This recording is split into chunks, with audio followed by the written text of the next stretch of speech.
አመት የሰራው ከፍተኛ ገንዘብ ምን ያህል ነው? ብዙ ነው። በሚሊየን ሰርቼ ከፍ ብዬ ዝቅ ያልኩ ሰው አይደለሁም። ከዝቅ ብዬ ከፍ እያልኩ የመጣው ነኝ እስካሁን ባለው ማለት ነው። ያንተ ስኬታማ ለመሆን ተርኒንግ ፖይንት ምን ነበረች? በኳሊቲ መጀመር አይጠበቅብህ፣ መጀመር ነው ካንተ የሚጠበቅብህ። ቀሪውን ነገር እግዚአብሔር ነው የሚሞላው።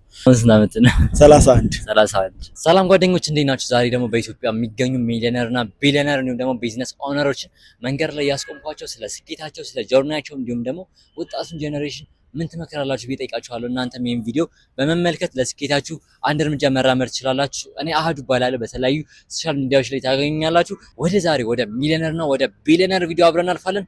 ሌትስ ጎ። ይቅርታ እንዴ፣ ሰላም ነው? እንዴት ነህ? ደህና። አህዱ እባላለሁ። በሚሊዮኖች መካከል ትልቅ የሚዲያ ቻናል ወጣት ጄኔሬሽን ያስተምራሉ፣ አድቫይስ ጣሉ የማስባቸው ሰዎችን አድቫይስ ጠይቃለሁ። ፈቃደኛ ከሆንክ አንዴ ባወራ። ኧረ ምንም ችግር የለም። ቲክቶክ ላይ አውቃለሁ። ኦኬ እሺ።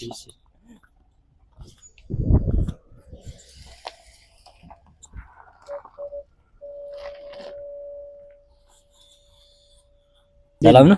እንዴት ነህ? ደህና። አህዱ እባላለሁ። ስምህንና በምን ስራ ነው የተሰማራው? ስሜ ብሩክ ጫላ ወይም ደግሞ ብሩክ ኒውስ ይባላል። የሙሉ ጊዜ መምህርና የትርፍ ጊዜ ሶሻል ሚዲያ ኢንፍሉዌንሰርና መምህር ነው ማለት ነው። በጣም አሪፍ። የራስህ ቢዝነስ ምሰራለህ? ብሩክ ኒውስ አድቨርታይዚንግ አለ። የተለያዩ የማስታወቂያ ስራዎችን እና የቴሌቪዥን ማስታወቂያዎችን እና ኢቨንቶችን ይሰራል። ቢዝነስ ኦነር። የመጀመሪያ ሚሊዮን የሰራው በስንት ዓመት ነው? ሚሊዮን በብር ማለት ነው? አይ እሱ በቅርብ 2 ዓመት ቲክቶክ ከጀመርኩ በኋላ። በስንት ዓመት?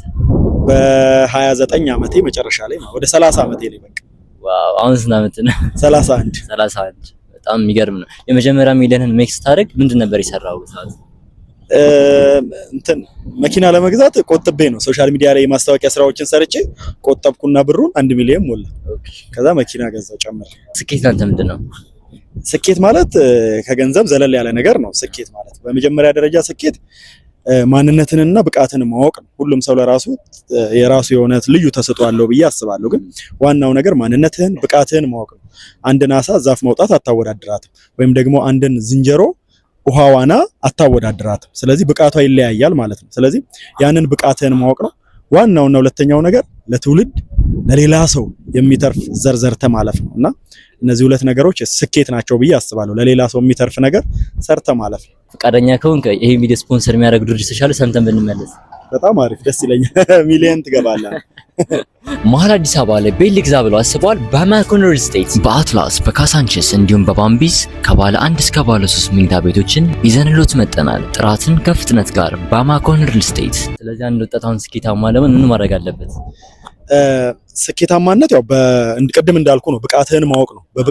በምታውቀው ብቃት ላይ በምትችለው ነገር ላይ ግን ኮንሲስተንት እና ኮሚትድ መሆን ያስፈልጋል ብዬ አስባለሁ። ስለዚህ ሁለቱ ነገሮች ወሳኝ ናቸው። ብቃትህን ትለያለህ፣ ከዛ ኮሚትድ ኤንድ ኮንሲስተንት ትሆናለህ ማለት ነው።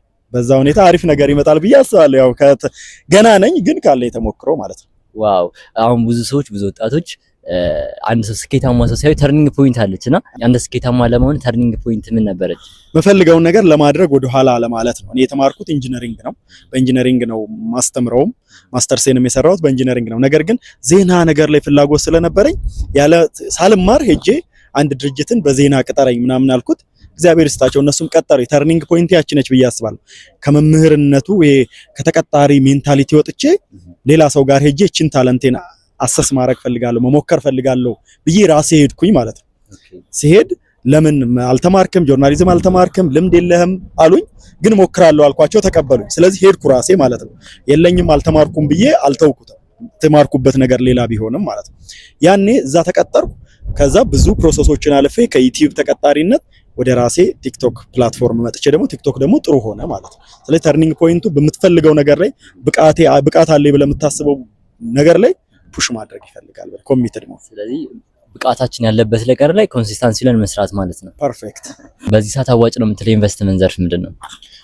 ዲጂታሉ ዓለም በመጀመሪያ ደረጃ ማስቀምጠው ዲጂታል ወርልድ ላይ ወይ ደግሞ ዲጂታል የሆነ ነገር ላይ በደንብ መሳተፍ ያስፈልጋል ብዬ አስባለሁ። ሶሻል ሚዲያው በጣም ውጤታማ ነው። ይሄ ለቢዝነስ ኦውነሮች ሳይሆን ለታዳጊ ወጣቶች ሶሻል ሚዲያው ላይ ታለንታቸውን ብቃታቸውን ማሳየት መቻል አለባቸው ብዬ አስባለሁ። ሶሻል ሚዲያ ላይ አንድ ሰው አክቲንግ ከቻለ፣ አርት ከቻለ፣ ዳንስ ከቻለ፣ ዜና ከቻለ ሁሉ ታለንቱን በራሱ ፕላትፎርም ላይ ወጥቶ በራሱ ቴሌቪዥን ጣቢያ አንድ ስልክ ማለት የራስ ቴሌቪዥን ጣቢያ ነውና እሱ ላይ የፈለከውን ነገር ማስተላለፍ ትችላለህ። ሰው አያስፈልግም። የሰው ፊት የሰው ግንባር አይታ አይደለም ስራውን የምትሰራው። ስለዚህ ሶሻል ሚዲያው ላይ ወይም ዲጂታሉ ዓለም ላይ በደንብ ኢንጌጅ ማድረግ ያስፈልጋል። ከዛ በመቀጠል ደግሞ ያው ሀብት ካለ ደግሞ የሪል ስቴት ቢዝነስ አዋጭ ነው ብዬ አስባለሁ። የሪል ስቴት ከኔ ወደፊት ወደ ሪል ስቴት ቢዝነስ ውስጥ መግባት አይቀርም። በጣም አሪፍ። አሁን ሶሻል ሚዲያ ላይ ቅድም ስትለኝ ብዙ ወጣቶች አሁን ቤታቸው ተቀምጠው ይሄን ቪዲዮ የሚመለከቱት መስራት ይፈልጋሉ፣ እንጀምራለን ይሉና እንዳይጀምሩ የሚያደርጋቸው ብዙ ነገር አለ። ምናልባት ከስልክ ሊሆን ይችላል፣ ካሜራ የለኝም፣ ኮምፒውተር የለኝም። ለእነሱ ሰዎች ምን ትመክራቸዋለህ? እውነት ለመናገር የስራክ በኳሊቲ መጀመር አይጠበቅብህ፣ መጀመር ነው ካንተ የሚጠበቅብህ። ቀሪውን ነገር እግዚአብሔር ነው የሚሞላው።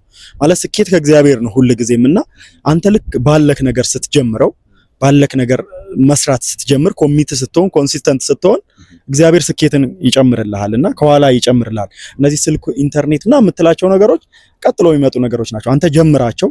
ለምንህም ተበድረህም ተጠግተህም የትኛውም ወይ የሆነ ነገር መጀመር አለ። ሲጀምሩ ግን ስትራግል አድርገው የሚሰሩትን ስራ አይደለም መጀመር ያለባቸው። ሲምፕል አዛት ልክ እኔ አሁን ዜና ነባለው ታውቃለህ። በደንብ አውቃለሁ።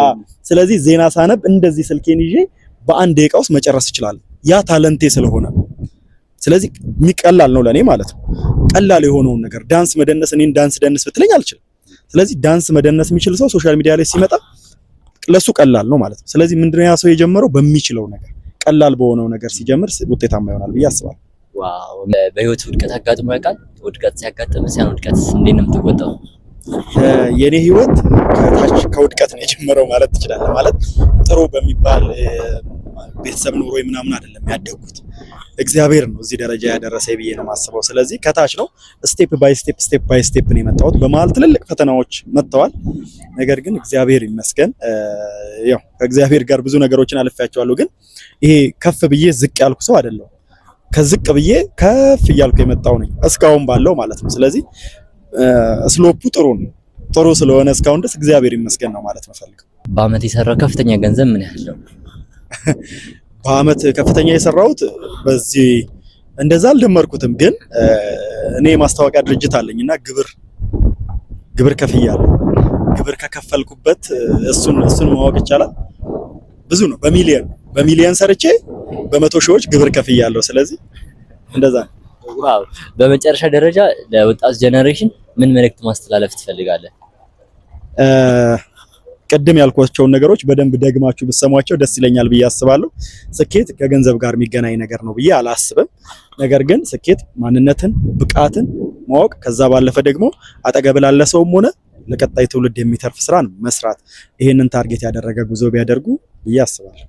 ዋው! በጣም አመሰግናለሁ ብሩኬ፣ ጊዜን ስለሰጠህ ለኔ ቁምህም እውቀትን ስላካፈልከኝ። ቴንክ ዩ ብሮዬ። ቤተሰቦች የዛሬ ቪዲዮ ይህን ይመስል ነበር። በጣም የሚገራርም ባለሀብቶች እንደተከታተላችሁ ተስፋ አደርጋለሁ። በቀጣይ ደግሞ ሚሊዮነርና ቢሊዮነር ሰዎችን ሰብስቤ ያመጣላችኋለሁ። ከእናንተ የሚጠበቀው እኔን ሰብስክራይብ ማድረግ ነው። እንዲሁም ቲክቶክ ላይ ገብታችሁ ፎሎ አድርጉኝ። ቻው